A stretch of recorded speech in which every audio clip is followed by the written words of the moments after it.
حضرت عبادہ بن صامت رضی اللہ تعالیٰ عنہ سے روایت ہے، وہ فرماتے ہیں کہ رسول اللہ صلی اللہ تعالیٰ علیہ وسلم نے ارشاد فرمایا، اذمنوا الی ستۃ من انفسکم، تم اپنی طرف سے مجھے 6 باتوں کی ضمانت دے دو، اضمن لکم الجنہ، میں تمہارے لیے جنت کی ضمانت دیتا ہوں۔ نمبر 1، اصدقوا اذا حدثتم، جب تم بات کرو تو سچ بولو، وَأَوْفُوا إِذَا وَعَدتُّمْ، وعدہ کر لو تو اس کو پورا کرو، وَأَدُّوا إِذَا اؤْتُمِنْتُمْ، جب تمہارے پاس امانت رکھی جائے تو اس امانت کو ادا کرو، وَاحْفَظُوا فُرُوجَكُمْ، اپنی شرم گاہوں کی حفاظت کرو، وَغُضُّوا أَبْصَارَكُمْ، اپنی نگاہوں کو نیچا رکھو، وَكُفُّوا أَيْدِيَكُمْ، اور اپنے ہاتھوں کو روکو۔ اس حدیث مبارکہ میں رسول اللہ صلی اللہ تعالیٰ علیہ وسلم نے جنت میں جانے والے اعمال کا ذکر فرمایا ہے۔ اس میں 6 باتوں کا تذکرہ کیا گیا ہے۔ جیسے میں نے کل عرض کیا کہ مختلف احادیث میں اللہ کے رسول صلی اللہ علیہ وسلم نے مختلف اعمال کا تذکرہ کیا ہے۔ جیسے آپ صلی اللہ علیہ وسلم نے موقع محل کی مناسبت سے مناسب سمجھا، صحابہ اکرام کے سامنے اپنے ارشادات فرمائے۔ اس حدیث مبارکہ میں 6 اعمال کا تذکرہ کیا گیا ہے کہ جنت میں لے جانے والے ہیں، اور اس میں فرمایا کہ تم اپنی طرف سے، یعنی جو انسان مجھے ان 6 باتوں کی ضمانت دے دے تو میں اسے جنت کی ضمانت دیتا ہوں۔ ان تمام باتوں کا تعلق انسان کے کردار کے ساتھ ہے، اس کے رویوں کے ساتھ ہے، اس کے اخلاق کے ساتھ ہے، اور یہ بات ہمارے علم میں بخوبی ہے کہ ہمارا دین اسلام ہمیں عمل کی طرف راغب کرتا ہے۔ اعمال کے بغیر، عمل کرنے کے بغیر، کام کرنے کے بغیر کوئی بھی انسان کامیاب نہیں ہو سکتا، کوئی انسان ترقی نہیں کر سکتا۔ جس انسان نے ترقی کرنی ہے اسے بھی محنت کرنی پڑے گی، اسے بھی کام کرنا پڑے گا۔ کامیابی کے لیے کام کرنا، محنت کرنا بہت ضروری ہے، دنیاوی اعتبار سے بھی اور اخروی اعتبار سے بھی۔ تو دنیاوی اعتبار سے جب ہم ایک کام کو کریں گے، محنت کریں گے، جس شعبے کو اختیار کریں گے اس میں اپنی بھرپور توانائیاں لگائیں گے تو ہم کامیاب ہوں گے۔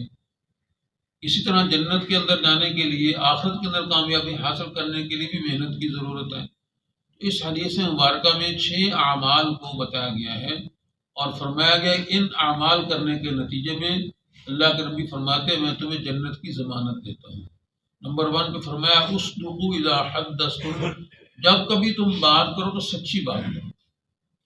سچ کو اختیار کرنے کے لیے بڑی تاکیدات ارشاد فرمائی گئی ہیں قرآن حکیم کے اندر بھی، اور آپ صلی اللہ علیہ وسلم نے احادیث کے اندر بھی۔ چنانچہ یہ حدیث ہمارے سامنے آ گئی، اس میں نمبر 1 پہ انسان کی زبان کے عمل کا اس میں ارشاد فرمایا گیا ہے، کیونکہ بولنا انسان نے زبان کے ساتھ ہوتا ہے۔ زبان ایک ایسا عضو ہے جسم کا جس کو استعمال میں لا کے انسان اپنے مافی ضمیر کو سامنے لاتا ہے، اپنے مافی ضمیر کو ظاہر کرتا ہے۔ تو فرمایا کہ جب بھی تم کوئی بات کرو تو سچی بات کرو، جھوٹی بات نہ کرو۔ اور آگے فرمایا اوفوا اذا وعدتم، جب کسی سے وعدہ کرو تو پورا کرو۔ وعدہ کرنے سے پہلے انسان کو سوچنا چاہیے کہ جس معاملے پہ بات ہو رہی ہے اور میں جس معاملے میں کوئی ٹائم دینا چاہ رہا ہوں، کیا میں اس پہ پورا اتر سکوں گا یہ نہیں۔ اگر انسان سمجھے کہ میں اس معاملے پہ پورا اتر سکتا ہوں تو اس پہ وعدہ کر لے، اور جب وعدہ کر لے پھر اس کو پورا کرنا ضروری ہے، پھر آئیں بائیں شائیں یہ نہیں چلتا، کیونکہ اللہ نے خود فرمایا اوفوا بالعہد ان العہد کان مسئولا، کہ جب وعدوں کو پورا کرو، وعدوں کے بارے میں تمہارے سے پوچھا جائے گا۔ جب بھی کسی سے قول و قرار کر لو، کوئی معاہدہ کر لو، کسی فرد کے ساتھ ہو یا کسی جماعت کے ساتھ ہو، کسی ملک کے ساتھ ہو، جو بھی معاہدہ ہو پھر اس کو پورا کرنا ہے۔ اگر نہیں پورا کرو گے اللہ کی طرف سے پوچھ ہوگی کہ جو فلاں بندے کے ساتھ، فلاں جماعت کے ساتھ، فلاں ملک کے ساتھ ذمہ دار ہو کر تم نے ایک وعدہ اور قول و قرار اور میثاق کیا تھا، اس کو پورا کیوں نہیں کیا۔ یہاں بھی یہی بات ارشاد فرمائی وَأَوْفُوا إِذَا وَعَدتُّمْ، جب بھی تم کسی سے وعدہ کر لو تو اس کو پورا کرو۔ وَأَدُّوا إِذَا اؤْتُمِنْتُمْ، جب تمہارے پاس کوئی امانت رکھی ہے اس امانت کو صحیح طریقے سے ادا کرو۔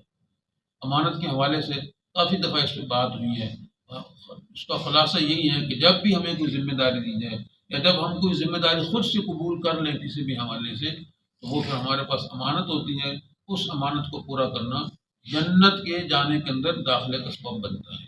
واحفظوا فروجکم، اپنی شرم گاہوں کی حفاظت کرو۔ دوسری حدیث میں آپ صلی اللہ علیہ وسلم نے ارشاد فرمایا کہ تم مجھے دو باتوں کی ضمانت دو، تمہیں جنت کی ضمانت دیتا ہوں۔ اس میں بھی ایک بات یہ ارشاد فرمائیں گے کہ اپنے شرم گاہوں کی حفاظت کی ضمانت دے دو اور اپنی زبان کی حفاظت کی ضمانت دے دو، تو میں تمہارے لیے جنت کی ضمانت دیتا ہوں۔ کیونکہ یہاں پہ اگر وعدہ پورا نہیں کریں گے، امانت میں خیانت کریں گے، شرم گاہ کی حفاظت نہیں کریں گے، تو دوسروں کو حقوق ضائع ہوں گے اور معاشرے کے اندر فساد کھڑا ہو جائے گا، خرابی پیدا ہو جائے گی۔ اس لیے اللہ کے رسول صلی اللہ علیہ وسلم نے یہ جو بنیادی ایک بات ہے جس سے فساد، جو فساد کا ذریعہ بن سکتی ہے، اس پہ قدغن لگا دی، اس پہ پابندی لگا دی کہ اپنی شرم گاہوں کی حفاظت کرو۔ وغضوا ابصارکم، اپنی نگاہوں کو نیچا رکھو۔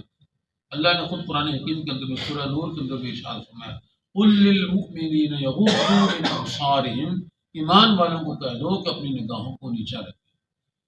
وہ وہاں بھی اس آیت کے اندر بھی شرم گاہوں کی حفاظت کی اللہ تعالیٰ نے حکم دیا ہے۔